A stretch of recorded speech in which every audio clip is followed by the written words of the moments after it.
I love it. I love it. I love it. Look at this. This is the greatest thing I've ever seen. Hey, I'm not surprised.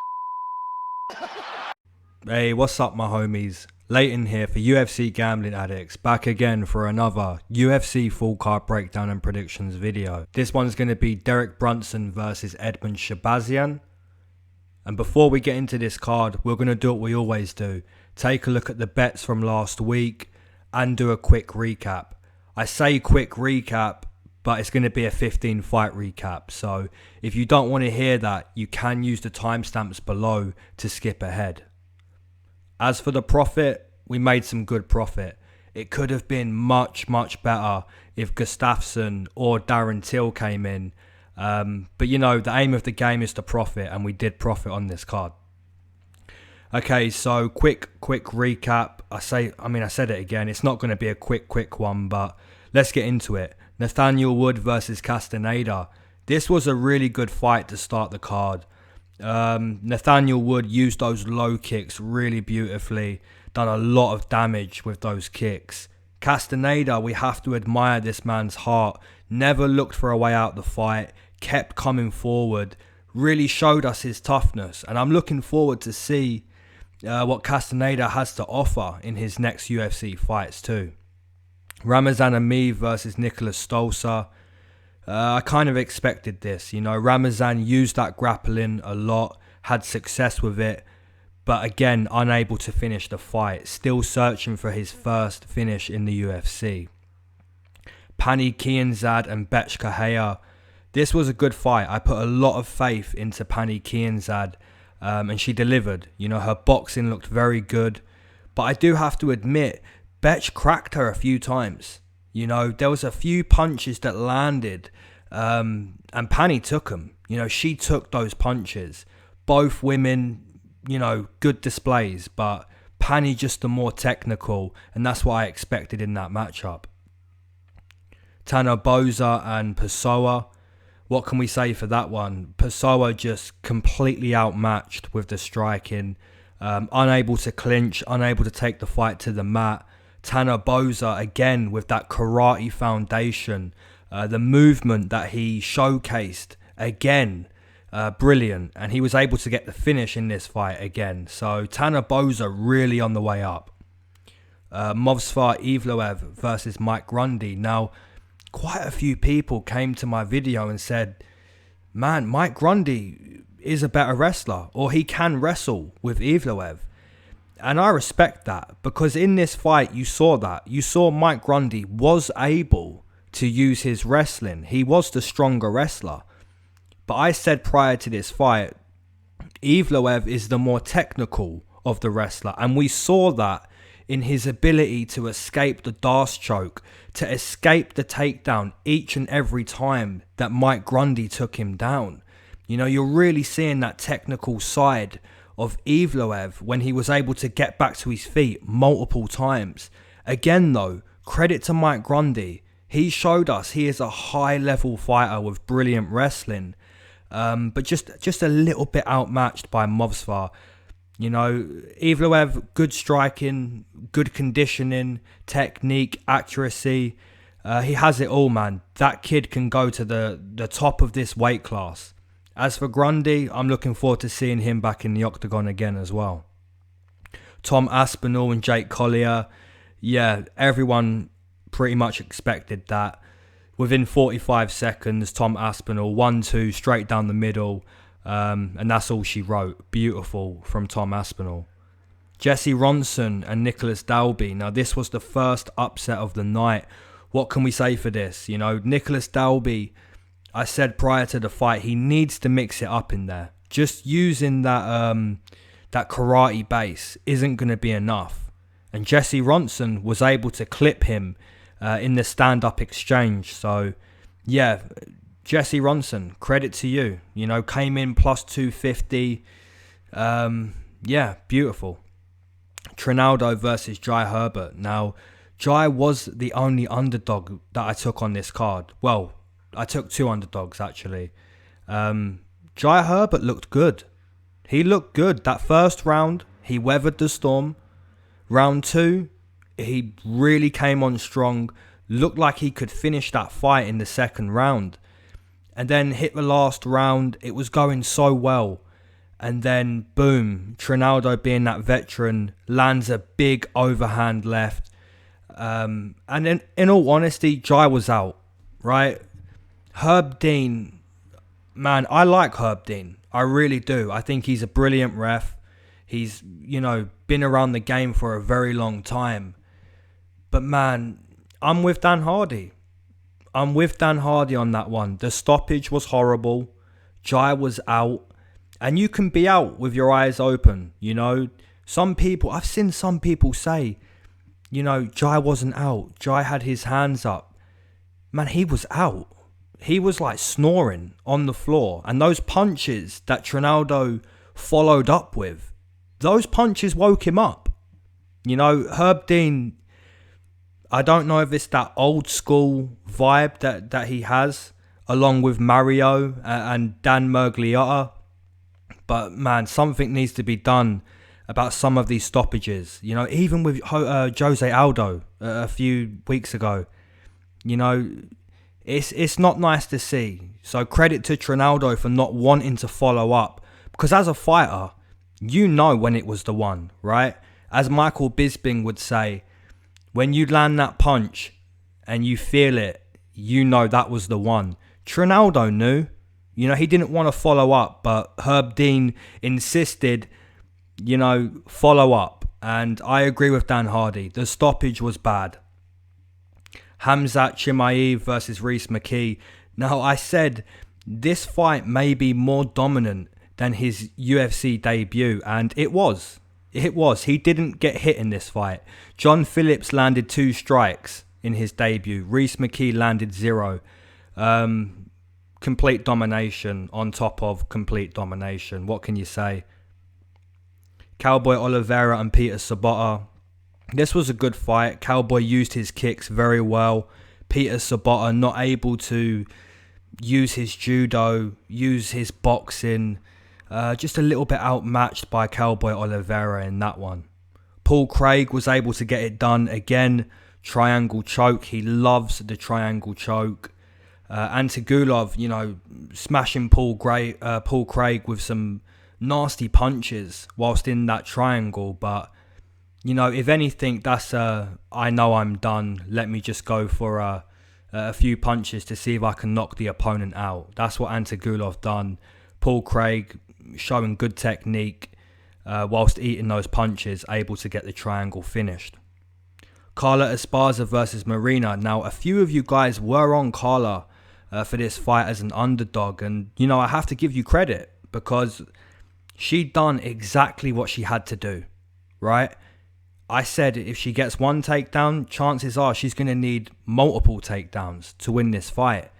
And that's exactly what she did, Maryna, for the moments that she was upright, even when she was defending takedowns up against the fence using those elbows, she's a nasty striker. There's no denying that Maryna Rodriguez is nasty with her Muay Thai, but she needs to learn how to stop these takedowns. That's really going against her at the moment. Carla Esparza, she dug deep. She's a veteran of women's MMA. She stuck to the game plan, and the game plan was takedown after takedown. It is how I'm going to get my hand raised, and she done it. Fabricio Verdum and Gustafsson. Now, I had a plus 1,000 parlay that I posted for my members, and this was the final piece. The final piece was Gustafsson. I hope any of you members who took this parlay, you did the right thing in covering with Verdum or even cashing out. Mike Peterson, one of my channel members, he put $150 on this parlay with a $3,000 payout. So Mike Peterson, man, if anyone should have covered this parlay, I hope you did. But what can we say? Gus got taken down, which, we expected. If Verdum was going to win this fight, he was going to take down Gus and sub him. Now, Gus got back to his feet, but as he turned the back, Verdum saw that opportunity and he stuck to him like glue. Now, when a BJJ practitioner of Fabricio's level takes your back, it's pretty much a wrap from there. You know, even when you get into that position with the armbar, it's a wrap. Co-main event was Shogun versus Lil Nog. Now, I took Mauricio, but I felt that Lil Nog won this fight.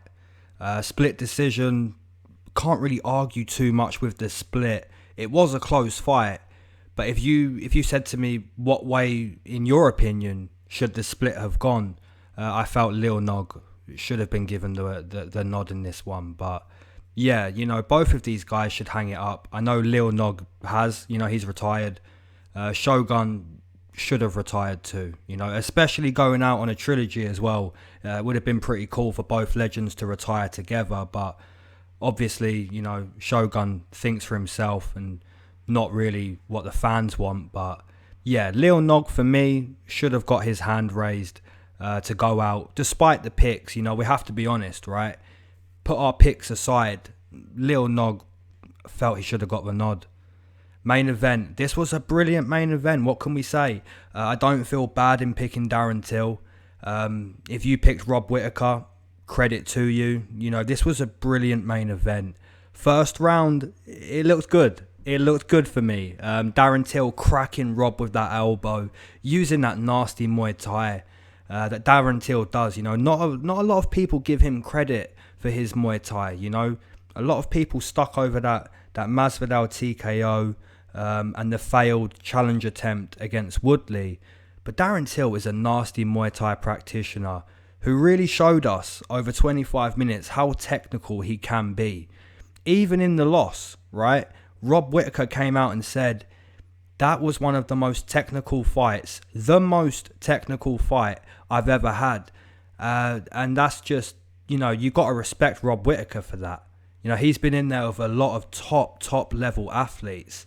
And that really shows us the level of both of these guys. Rob Whittaker, former champion, going toe-to-toe with Darren Till for 25 minutes. It was a brilliant fight. The scoring, I completely agree with. Round 1, Darren Till. Round 2, Rob. Round 3, Rob. Round 4, Darren Till. Round 5, Rob. Brilliant main event. Alright, homies, let's get into breaking this one down. Fight number 1, we have Chris El Guapo Gutierrez versus Cody Durden. And we're going to start with El Guapo. So Chris comes into this fight, 3 wins, 1 loss inside the UFC. Primarily a leg blaster inside the octagon. By that I mean Gutierrez loves to target the calf of his opponents. One of the best leg kickers in the UFC, in my opinion. Chris will start to go high with his kicks, especially when you're expecting that low kick. You know, when he's blasted you with that low kick so many times, then he'll start going high. He done that very well against Morales in his last fight. Cody Durden comes into this fight 11 wins, 2 losses as a pro, making his UFC debut. Training out of American Top Team. Cody seems to be a jack of all trades. Hard work paying off type of guy. Some submissions on his record and TKOs. A nasty slam knockout I witnessed in some of my tape watching too. If this fight stays mainly kickboxing, I think Gutierrez is a much better kicker. Many levels above when it comes to kicking. Even with his boxing too, I wouldn't say Gutierrez is outmatched there. If Cody is going to win this fight, I think he'll have to clinch up here and there, even mix it up with takedowns to make Gutierrez, you know, second guess, blasting low kicks. For me, I'm going to take the UFC proven talent, and that's Gutierrez. And I even think that Chris can get a stoppage in this fight too. So I'm going to take Chris via TKO in round number 2. Now taking a look at the odds, I haven't seen any of these odds as of yet. We're checking for the first time together. Chris Gutierrez coming in minus 320. Cody returning plus 260, plus 270. Now that's not surprising, you know. Chris is the UFC proven talent. Cody will have to do a lot in this fight to win. He has to catch a kick or even take down Chris, you know. Make him second guess landing and blasting those kicks. For me though, the line kind of reflects what we have here. A UFC proven talent fighter against a jack of all trades pretty much. It's going to be a tough job for Cody, but Chris Gutierrez for me, he's going to blast kicks. He's going to look to do what he does best in there and potentially get a stoppage in this one. Fight number 2, we have Jamal Pretty Boy Emmers versus Tima the Lucky Valiev. What a name. And we're going to start with Jamal. So Jamal comes into this fight 0 wins, 1 loss inside the UFC. Primarily a wrestler inside the octagon. Emmers fought a talented striker in Chikadze for his UFC debut. Wasn't able to control Chikadze on the mat the way a lot of people felt he would. It was quite a close fight though. Neither guy dominated that fight. It was competitive. Emmers was able to get a takedown here and there, but didn't do much with it. You know, if I remember rightly, Chikadze actually reversed the position and done more damage on top than Emmers did with his takedown. You know, a lot of people felt that Emmers would clearly win that fight with his wrestling, the much better wrestler in that fight. But Chikadze, you know, when he was able to stand and strike, really showed us again what he's about. Emmers even stunned at one point on the feet. The opponent, Tima Valiev, comes into this fight 16 wins, 2 losses as a pro, making his UFC debut. A super talented Russian fighter who's trained in many different areas of the game. Sambo, Sanda, Muay Thai, Jiu-Jitsu. Valiev is a very well-rounded fighter from what I'm seeing. Many hours spent training in many arts. You only have to watch a few of his fights online to see the nastiness this man possesses. I would say this is grappler versus grappler because Valiev is firstly a grappler, as most Russians are. But I'm not going to say this is grappler versus grappler. Valiev can strike and will strike in this matchup. If anyone is going to shoot for a takedown, I think it'll be Emmers. Purely because of that well-rounded game Valiev has. He'll be more confident to stand and strike than Emmers will, in my opinion. This is a really decent matchup, but my pick is going to be the Russian Valiev via decision. Now, you know, if Jamal Emmers can prove me wrong in this one, fair play. He will have to use that wrestling though, in my opinion. The line, Valiev coming in -170, -165. Emmers returning +150, +155. Yeah, I mean, it's a fair line. Jamal Emmers is a good wrestler. Wasn't able to really show us that in his debut. But this time, you know, if anything, it's going to be harder for him to use his wrestling. Because Chikadze not really a wrestler, right? Valiev is a good wrestler. Moving into the next one, and this one is definitely a tough fight to predict, man. Marcus Perez versus Eric Spicely, and we're going to start with the Brazilian, Marcus. So Marcus comes into this fight 2 wins, 3 losses inside the UFC. Primarily a grappler inside the octagon, a jiu-jitsu fighter. Both of his wins coming via submission. Perez is quite reckless, doesn't seem to have a plan other than trying to take the fight to his world, which is on the mat, being able to use his jiu-jitsu. My boy Herman had a very good performance out against Perez, wasn't bullied in the clinch, never allowed Perez to dictate the grappling, or the striking for that matter. The opponent, Eric Spicely, comes into this fight 2 wins, 5 losses inside the UFC. Just like Perez, primarily a jiu-jitsu fighter inside the octagon. Eric is coming off a loss to Durden win, where he was basically a punch bag for 15 minutes. Although he did actually stun Durden at one point, or even a couple points if I remember rightly. This is quite a strange fight. We know both of these fighters are comfortable on the mat, not that comfortable standing and striking. It's truly a pick'em. Perez may be the stronger wrestler. Eric may be the more technical striker, even though he isn't a striker by any means. I'm trying to imagine what this fight would look like just kickboxing. I wouldn't be shocked if Perez finished Eric to the body with strikes. He's quite weak to the body, Eric Spicely. Then again, I wouldn't be shocked if Eric Spicely edged out the striking with a little more technique than Perez. It's one of those fights where you wouldn't be shocked if you were right or wrong. I'm going to take Perez purely down to, work ethic, strength in the clinch, good jiu-jitsu along with Spicely. There's not really much of an advantage for me in this matchup. I can't really find that real difference. Eric Spicely, quite weak to the body, hasn't got huge power. Is he going to be able to take down Marcus Perez? Probably not. Can Perez take down Spicely? Maybe, yeah. It's one of those ones, man, where you wouldn't be surprised either side, But for me, I'm going to take Marcus Perez via decision. Minus 200 on Marcus Perez. Oh my good God. Eric Spicely returning plus 170, plus 165. Yeah, that line is off because Eric Spicely, he has a winnable matchup here, But on the flip side, so does Marcus Perez. And that's why the odds should be closer. Just my opinion, though. Marcus Perez, unplayable at minus 200.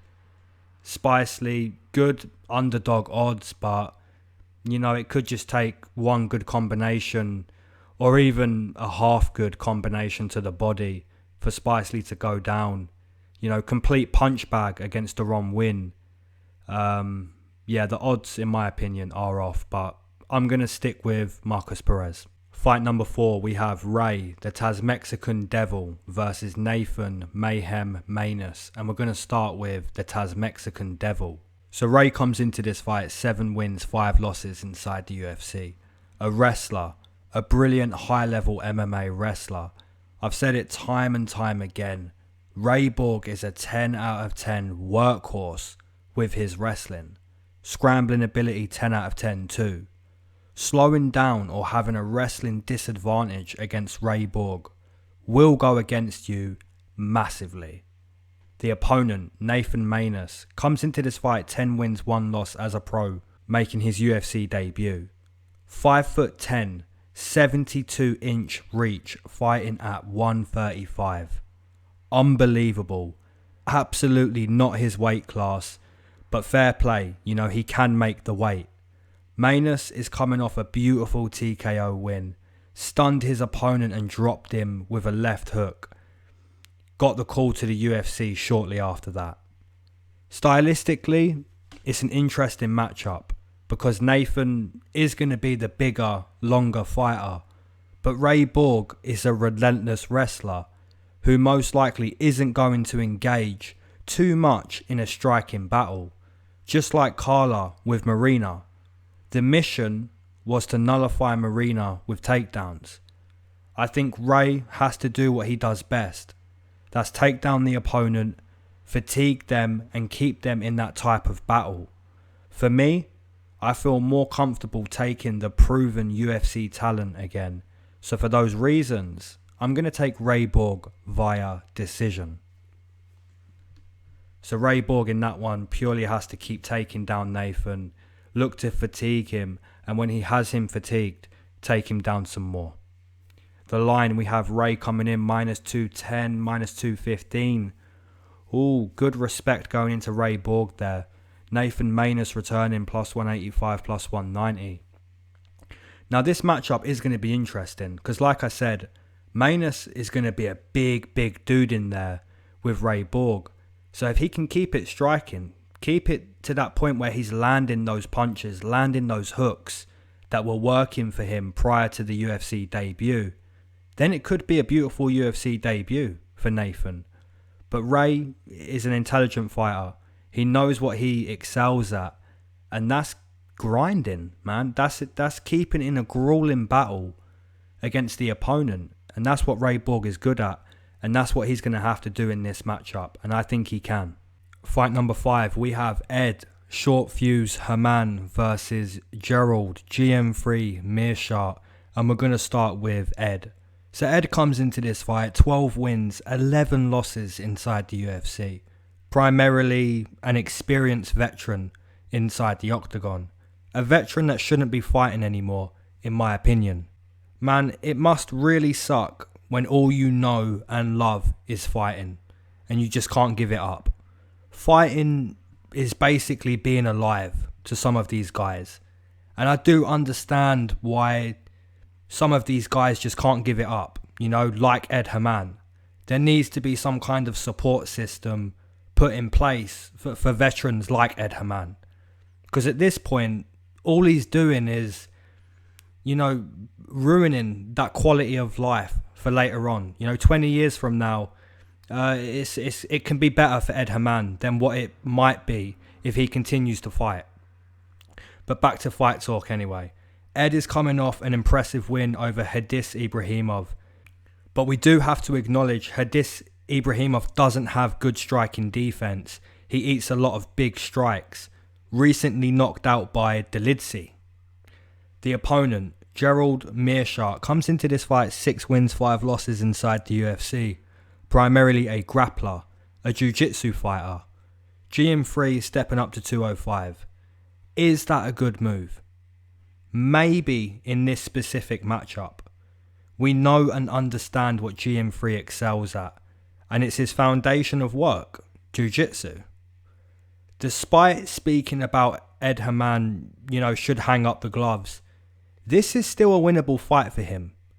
GM3 isn't a big puncher, isn't naturally a 205er either. For Ed to win this fight, keep it standing, keep it in a back and forth trading type of fight, that old school vibe that Ed Herman comes from.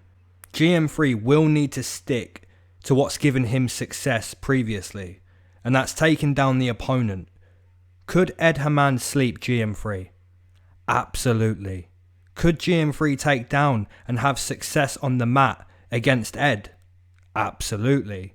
It's one of those ones, homies. For me, I'm going to take GM3 stepping up to 205.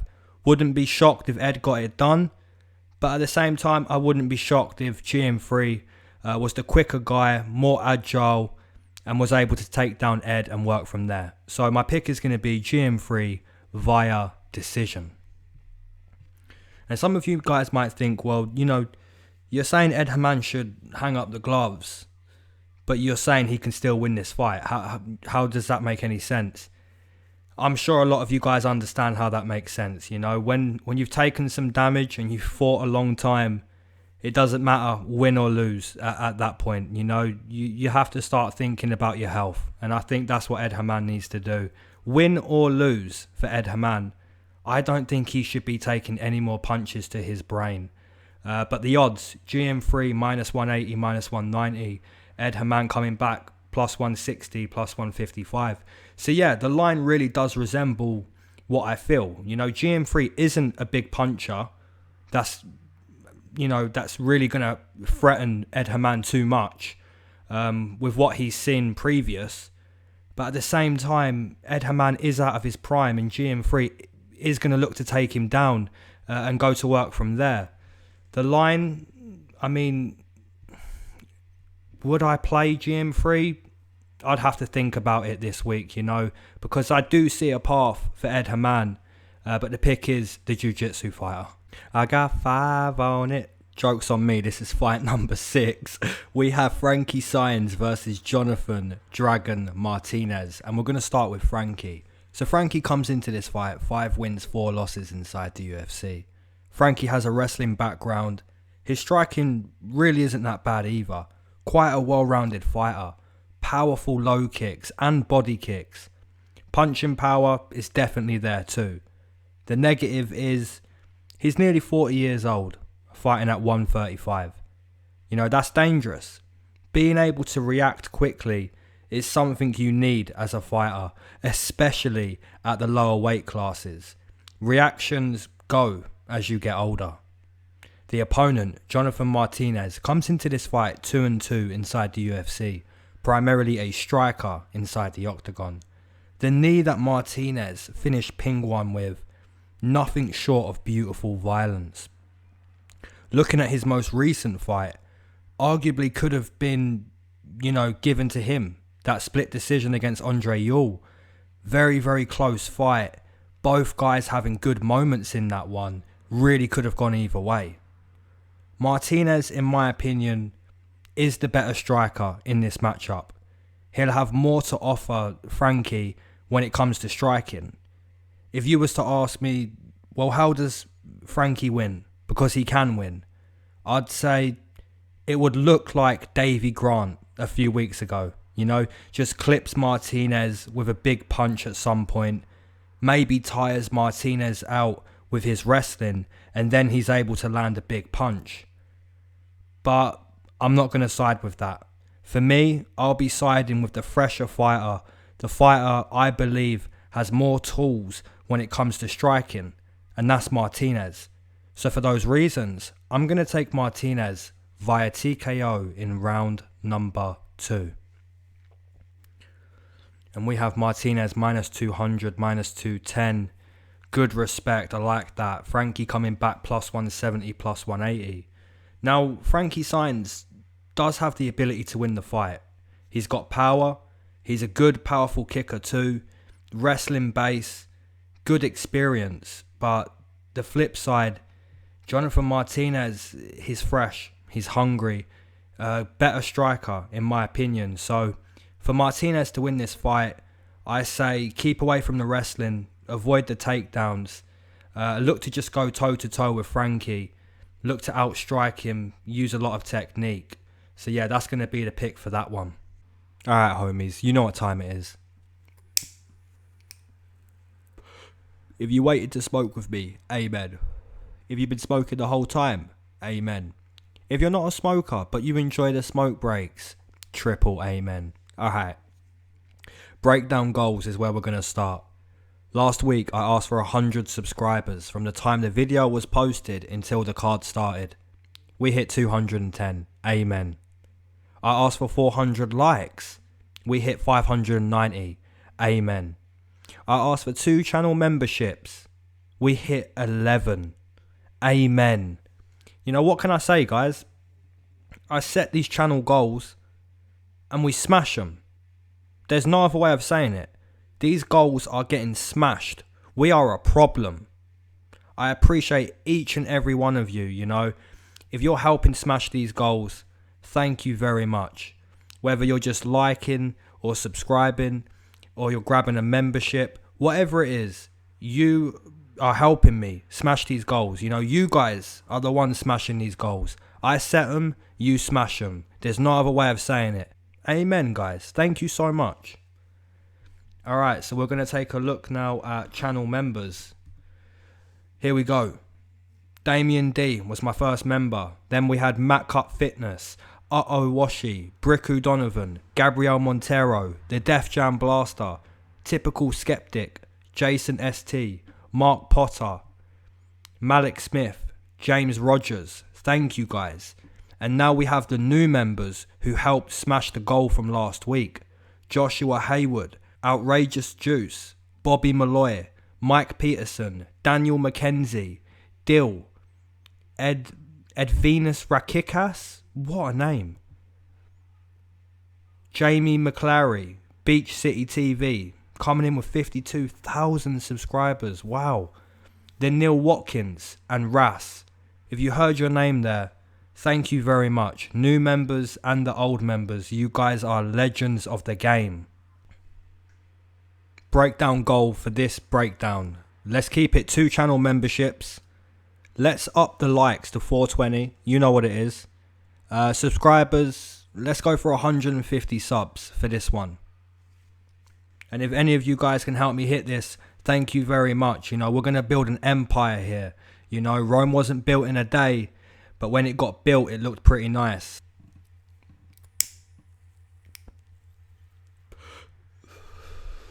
So my smoke break question to all of you homies out there. What do you make of the refs? Herb Dean. The ref a few weeks ago for Jose Aldo. Some of these stoppages they're hard to watch, right?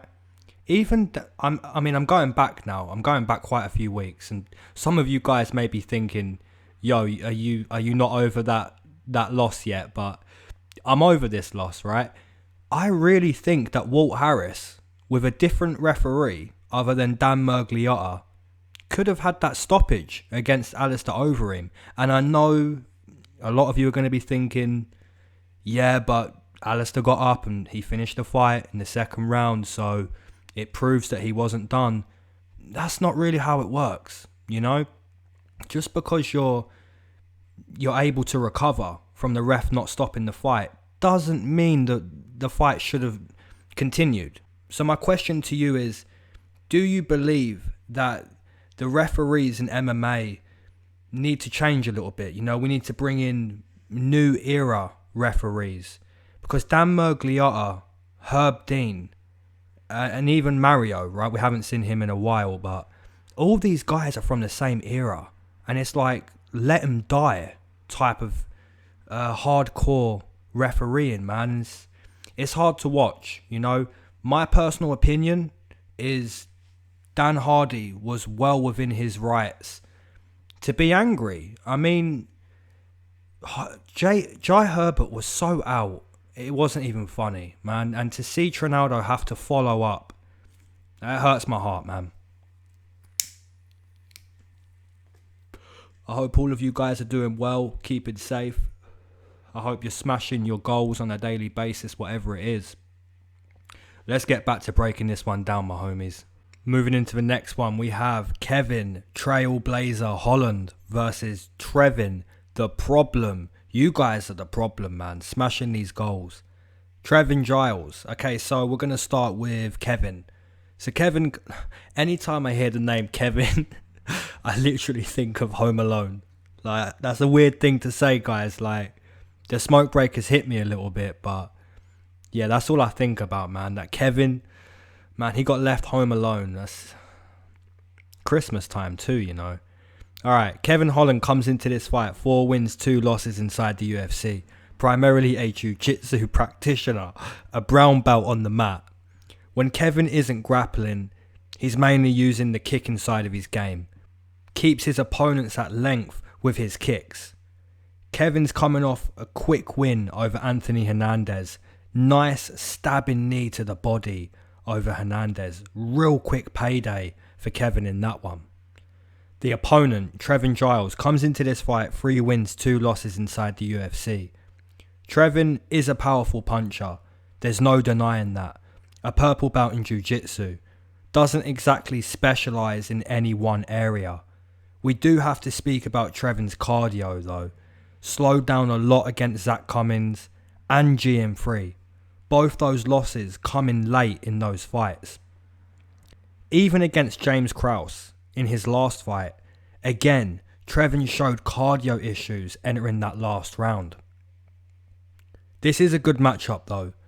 Kevin also slows down as the fight ticks on, but that's because he's not a huge 185er. He doesn't really cut much weight to make 185. And if your opponent is 10 pounds heavier, you know, that is going to show when you grapple. That is going to tire you a little quicker. Trevin slows down because of all that muscle he holds on his frame. Kevin, in my opinion, has the grappling and striking advantage in this fight. And the unpredictability of what's coming next. You know, like I said, he loves to use that kicking side of his game when he's not grappling. And you don't really know what kick is coming. You know, he's a hard guy to deal with. You really have to tire Kevin out to be able to deal with him. But for me, overall, I have to side with Kevin Holland in this matchup. So the pick is going to be Holland via decision. Interested to see what the odds are on this one. Kevin Holland, man, coming in minus 200, minus 205. Trevin coming back plus 170, plus 180. I mean, yeah, I kind of agree, but not really. I mean, if this fight hits that later round, that late second, third round, Kevin Holland is going to be tired. Trevin is going to have opportunities to land big punches. But I think, if this fight hits the mat and Trevin's tired, Kevin's going to put that brown belt to good effect. So the pick there is going to be Kevin Holland.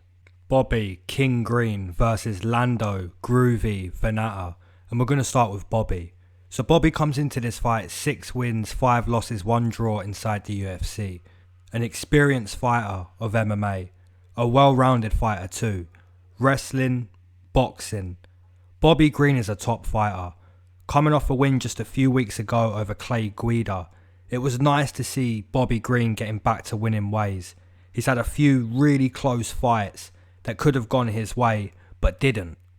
The opponent, Lando Venata, comes into this fight 3 wins, 4 losses, 2 draws inside the UFC. Primarily an entertainer inside the octagon. A wrestler, a jiu-jitsu fighter, a super unorthodox kickboxer. I've never seen anyone say they're disappointed watching Lando fight. He's unpredictable at all times. A groovy fighter, man. This is a rematch. The first fight was an amazing fight. Please go watch it if you haven't seen that fight. You won't be disappointed. In most ways, I see this rematch going similar to the first fight. And by that I mean Lando is going to be Lando. A variety of kicks, willing to grapple and box with Bobby. For Bobby to win this rematch, he needs to check low kicks. His legs got basically eaten in their first fight. As for Bobby's boxing, absolutely no complaints there. He tagged Lando many times with his jabs. If you're taking Bobby, that's a fair pick. If you're taking Lando, that's a fair pick. I'm going to side with the fighter I took in the first fight, and that's Groovy. I just think his kicking ability is brilliant. Potentially cause problems for Bobby again with those kicks. So for those reasons, I'm going to take Lando via decision. And the odds, do we have odds? We do. We have Bobby Green coming in plus 120. That's fair. That's very fair. Lando Venata coming back minus 130, minus 145. Yeah, so like I said, if you're taking Bobby, that's a good pick. If you're taking Lando, I believe that's a good pick. The first fight was a great fight. Very entertaining. And when you watch it back, it takes you back to the time the world was normal. The fans loved it. The commentators loved it. We loved it sat at home. This was a brilliant first fight. And I think the rematch is going to be very good as well. Lando is going to be the same guy we saw. And Bobby is going to look to use that boxing. He's not going to back down from Lando. This is going to be a good rematch. It can go either way. Personally, for me, I'm going to side with Lando again. Alright, we have Vicente, the silent assassin, Luque versus Randy Rude Boy Brown. And we're going to start with the Brazilian. So Vicente comes into this fight 11 wins, 3 losses inside the UFC. It has to be said, Luque is a nasty, nasty fighter. A brilliant kickboxer with high level jiu-jitsu. Luque has finished all of his fights that he's won, apart from Mike Perry, which is understandable. Mike Perry is a madman. We know that more now than we ever did with the recent events of Mike Perry. Looking back at Luque's last fight, it was a fun rematch to watch. Luque was able to cause enough damage for a doctor stoppage against Nico Price. The opponent, Randy Brown, comes into this fight 6 wins, 3 losses inside the UFC. An underrated welterweight in my opinion. Randy is coming off 2 brilliant wins over Barberena and Wally Alves. I took him in both of these fights. He cashed plus money twice. Randy Brown rightfully getting a step up in competition. He's been proving he's a top welterweight, now getting the chance to prove himself even more. The problem is, Luque is an assassin. If Randy Brown is caught in the phone booth with Luque, expect to see Randy getting knocked out. Now if Randy uses his frame and his length, I can actually see him winning this fight.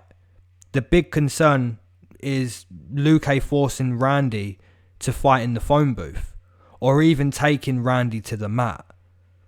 Like I said, I took Randy in both of his last fights, and I'm going to take him again here. I've seen good progression in his game. If he fights intelligently, uses that length and frame well, doesn't get into a brawl with Luque, I think he can win this fight. So I'm going to take Randy Brown via decision. And of course, the safe pick would be Vicente Luque, an absolute assassin. But I really think Randy Brown has a chance of winning this fight. You know, he has to avoid those big punches, those nasty, nasty low kicks as well. And that's going to be hard, man, because Randy Brown has long legs, they're skinny, and they're there to be kicked. You know, he is going to have to use a nice jab, get the respect of Luque with some decent punches himself. But yeah, I think Randy Brown can win this fight. So we have Brown coming in plus 150, plus 160, plus 170. A lot of respect going into Luque. You know, it's understandable. Luque coming back minus 170, minus 180. Yeah, I mean, I believe that's my first underdog pick on this card. Yeah, Randy Brown. Okay. Yeah, I'm going to roll with that, guys. Obviously, Luque absolutely has the ability to sleep Randy Brown. But yeah, I like Randy Brown, man. He's progressed very well, and I think he can win this fight, fighting his fight. Co-main event, we have Joanne Bad Mofo Calderwood versus Jennifer Maia, and we're going to start with Joanne. So Calderwood comes into this fight 6 wins, 4 losses inside the UFC, primarily a striker. Joanne has fought a lot of top level competition over the years. She can do it all. Her takedown defense isn't the best. She was taken down by Kalindra, but then finished that fight with her jiu-jitsu. And that's what I mean by she can do it all. She's comfortable in all areas of MMA, even when it comes to going 15 minutes with high output. Against Caitlin and Andrea Lee, brilliant performances in both of those fights for Calderwood. The opponent, Jennifer Maia, comes into this fight 2 wins, 2 losses inside the UFC. An experienced female mixed martial artist, primarily a boxer inside the octagon. Coming off a loss to Giga Chikadze, completely outclassed in that fight. Jennifer not able to keep up with the movement and the kicking side of Caitlin. Prior to that, Maia beat Roxanne Modafferi, showcased how strong she was up against the fence in that fight, was able to keep it upright, which meant she could fight her fight, which is landing big powerful punches. I'm siding with Joanne Calderwood for this one. She may not possess the same punching power that Jennifer Maia has, but her movement, her overall game, I believe is a higher level than Maia. Now, I'm not saying Maia has no ground game, no jiu-jitsu, because she does. But she doesn't seem as comfortable going to that area, whereas Calderwood can fight many different ways. Like I said earlier, output, groundwork, kickboxing. Jojo doesn't mind fighting anywhere. So for those reasons, I'm going to take Calderwood via decision. Man, I'm taking a lot of fights to go the distance on this card. We have Calderwood coming in minus 185, minus 180. Jennifer Maia returning plus 165, plus 155. This looks like a number 1 contender fight to fight Valentina. I'm not really sure if you want to be a winner in this type of matchup, you know. Whoever wins is going to get destroyed by Valentina, you know. Let's say it right now. We don't even have to wait for that matchup.